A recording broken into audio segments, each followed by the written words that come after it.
Bonjour, bonsoir, bienvenue à tous et à toutes. Aujourd'hui, on va parler des muscles de la cuisse. On va parler de ces muscles sous toutes ces coutures, si je puis dire. Ce sont des muscles importants. Ce sont des muscles qui participent, bien sûr, à nos mouvements de nos activités de la vie quotidienne, dans nos sports, au travail aussi. Donc, ce sont des muscles vraiment très importants et on va en parler aujourd'hui. Souvenez-vous que les conseils que je vous donne aujourd'hui ne remplacent pas ceux d'un professionnel de la santé, encore moins d'un examen ou d'une évaluation clinique, et vous devez adapter les conseils que je vous donnerai aujourd'hui à vos propres capacités physiques, et peut-être que certains conseils, certains exercices pourraient ne pas être appropriés.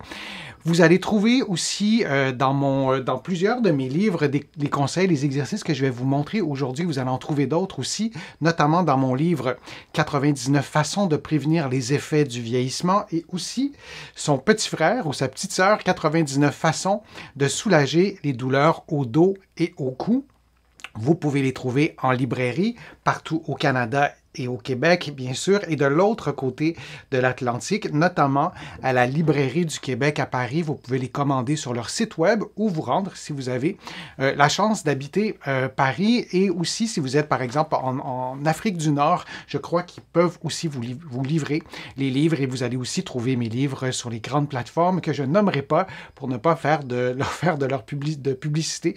Ils n'ont peut-être pas besoin de moi pour avoir cette publicité-là. Parlons de souplesse des quadriceps. Comment améliorer la souplesse des quadriceps? C'est pas si simple que ça d'améliorer la souplesse des quadriceps. C'est un muscle quand même complexe, et on va regarder ensemble. Je vais vous donner des exercices, vous donner des conseils aussi pour assouplir le quadriceps. On révise le quadriceps rapidement. Le nom le dit, il y a 4 muscles, vous les voyez à l'écran. Ces muscles s'attachent, et ça c'est important, sur le bassin. Vous le voyez tout en haut, hein? Vous voyez l'attache sur l'épine du bassin, et vous voyez qu'il y a plusieurs muscles qui vont s'attacher aussi en bas en bas du genou, et donc on doit en tenir compte, et c'est essentiel lorsqu'on fait des exercices de souplesse. Si on oublie cet aspect-là, souvent nos exercices de souplesse ne seront pas efficaces. Et il y a 2 types d'exercices de souplesse: des exercices statiques, ceux qu'on connaît un peu plus, et on a des exercices dynamiques. Alors lorsque vous faites un mouvement,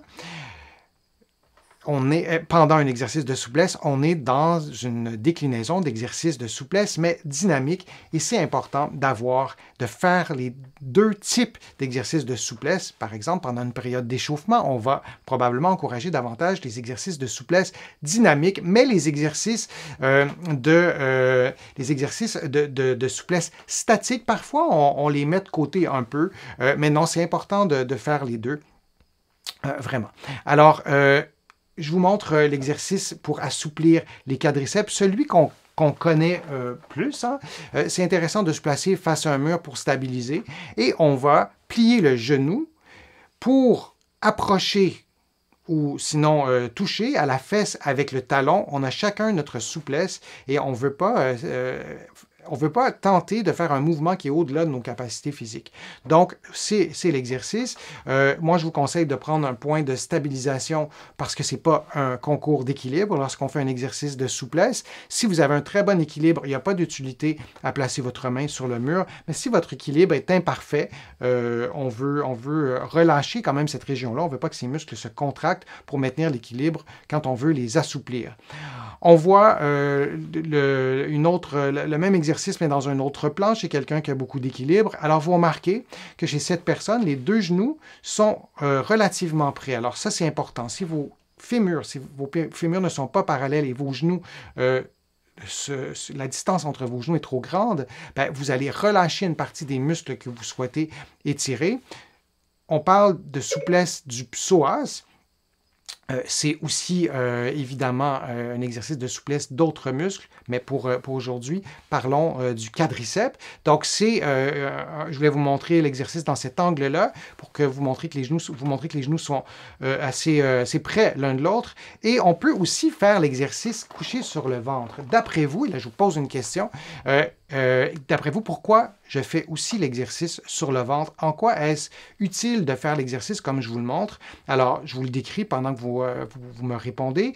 Alors, c'est le même mouvement. Avec ma main, je tiens mon pied ou ma cheville que j'utilise pour faire une flexion du genou, couché sur le ventre. Évidemment, on fait tout ça des deux côtés toujours. Là, je vais juste vous montrer sur mon côté gauche et je relâche un peu. Si ma main n'est pas, ou mon bras n'est pas assez long pour rattraper ma cheville, vous pouvez prendre une petite serviette et tenir la serviette avec votre main, la serviette qui ira jusqu'à votre cheville et ça sera plus facile pour vous de faire l'exercice de cette façon-là.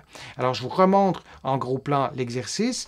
C'est tout simple, on le fait comme ça, couché sur le ventre. On pourrait faire la même chose face au mur. Vraiment très, très, très près du mur. Ça serait une belle façon aussi de faire l'exercice. Alors, pourquoi faire l'exercice au sol? En quoi est-ce utile de le faire comme ça? Bien, simplement parce que lorsque vous êtes couché sur le ventre, vous êtes sur le plancher, alors votre hanche, la position de la hanche, elle est stabilisée. L'angle de la hanche, c'est un angle relativement neutre, vous n'êtes pas en flexion. Et lorsqu'on étire, lorsqu'on veut travailler la souplesse du quadriceps, on veut maintenir la hanche immobile parce qu'on sait que le quadriceps, comme vous l'avez vu il y a quelques secondes, s'attache sur le bassin.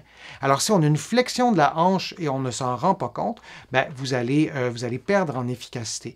Il y a Joël qui posait la question, qui répondait plutôt à la question.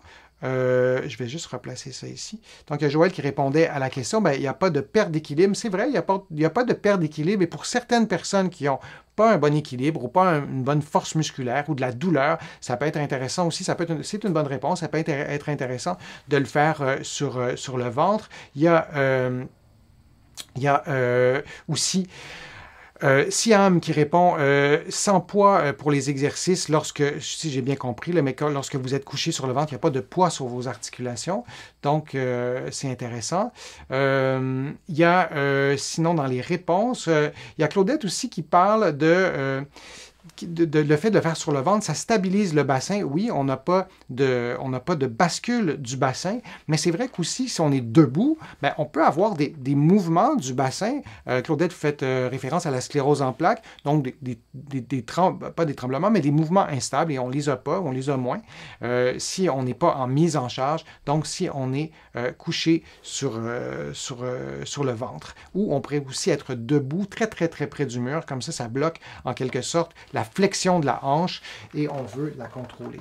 On peut faire aussi des exercices dynamiques en prenant une position de fente avant, comme ce que vous voyez maintenant à l'écran. Vous voyez une image fixe, mais dans un contexte d'exercice dynamique, on veut bouger, on veut pas rester dans cette position-là, et c'est une façon de travailler notre souplesse. Et si je vous le montre justement de façon dynamique, et là, la personne utilise un objet, un bloc pour pouvoir surélever la jambe. Alors ça, c'est un exercice de flexion, de souplesse, par contre, dynamique.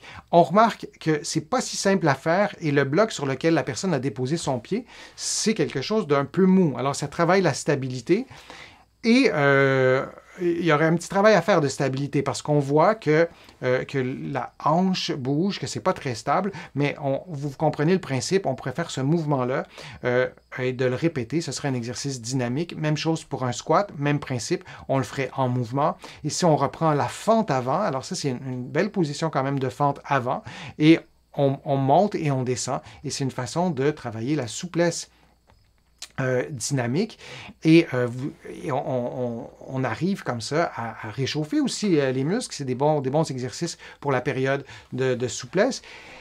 Et on peut aussi le faire en latéral. Le quadriceps a des muscles, il y a le vaste interne et le vaste externe. Donc, quand on fait ces mouvements en latéral, c'est une façon aussi de travailler la souplesse. Lorsqu'on place le pied à l'extérieur, bien évidemment, ça travaille aussi les adducteurs. Comme je vous le disais, on n'étire pas, on n'assouplit pas seulement un muscle, mais c'est intéressant aussi de faire ces exercices de souplesse dynamique, mais de les faire aussi dans différents plans de l'espace, comme là, en latéral. On n'oublie pas qu'il y a des muscles vraiment tout le tour qui sont presque tous biarticulaires. On doit faire des mouvements de hanche combinés aux mouvements de genoux.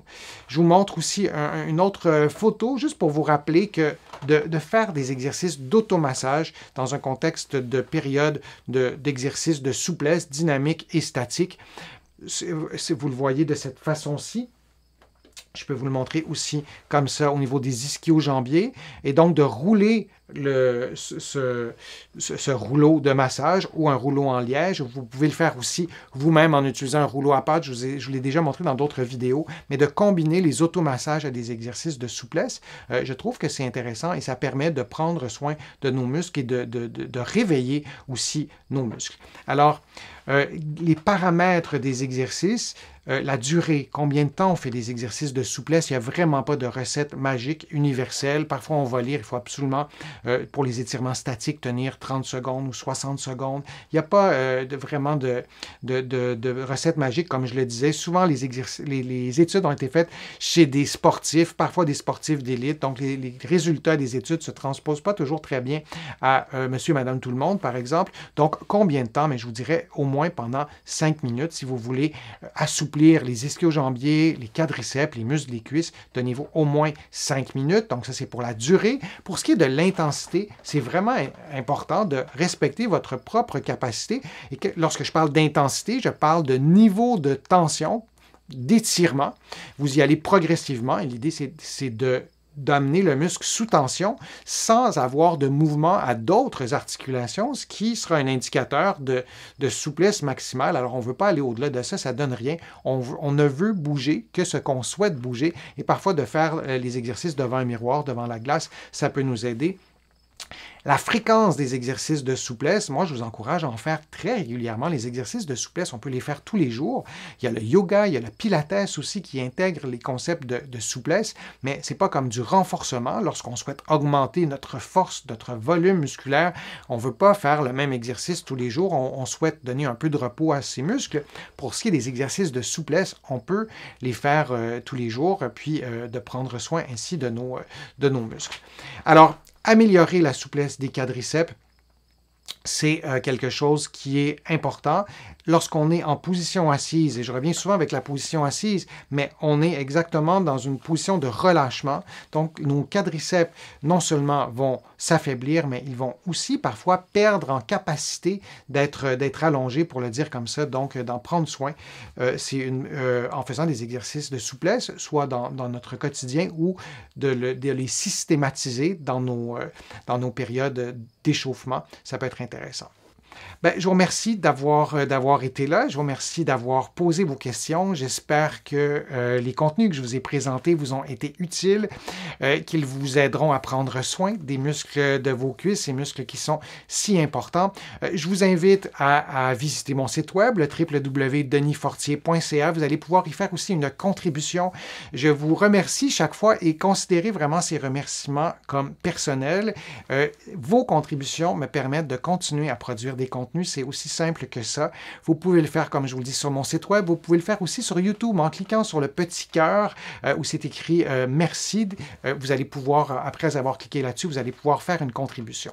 Vous allez trouver aussi beaucoup d'informations dans mes livres que vous allez trouver partout sur le web, aussi en librairie, ici au Canada, et aussi de l'autre côté de l'Atlantique. Vous allez les trouver dans des grandes chaînes pour certains de mes livres, sinon à la Librairie du Québec à Paris, en personne, mais vous pouvez aussi les commander sur leur site web. Et si vous êtes ailleurs qu'en France, bien, ils font la livraison en Europe et une partie de l'Afrique du Nord, si je ne me trompe pas.